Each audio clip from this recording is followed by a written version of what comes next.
முன்னேற்ற கழக ஆட்சிக்கு வந்த பிறகு கரண்ட் பில்லு, கரண்டை தொட்டா தான் ஷாக் அடிக்கும், கரண்ட் பில்லு கேட்டாவே திமுக ஆட்சியில் ஷாக் அடிக்குது. 67% கரண்ட் பில்லை உயர்த்திட்டாங்க. கடைக்கு 6 மணிலிருந்து 9 வரைக்கும் ரெட்டிப்பு சார்ஜ். வீட்டுக்கு வரி நகராட்சியில் 100% ஏற்றியாச்சு. ஆண்டுக்கு 6% உயர்வு, கடைக்கு 180% உயர்த்தியாச்சு. வீட்டு வரி உயர்த்தியாச்சு, கடை வரி உயர்த்தியாச்சு, குடி வரி உயர்த்திட்டாங்க. குப்பைக்கும் வரி போட்டாங்க, அதை கூட விட்டு வைக்கல, குப்பை கூட விட்டு வைக்கல, அதுக்கு வரி போட்டாங்க.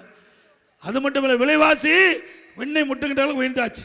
அரிசி விலை உயர்வு, பருப்பு விலை உயர்வு, எண்ணெய் விலை உயர்வு, அதை பற்றியெல்லாம் முதலமைச்சர் கவலையே இல்லை. கவலையாக இருக்குது, கொஞ்சம் கூட கவலை இல்லை.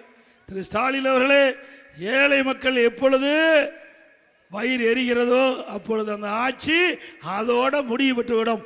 இப்போ ஏழை மக்களுடைய வயிறு எரியுது, உங்களுடைய ஆட்சி வீழ்ச்சி ஆகுது.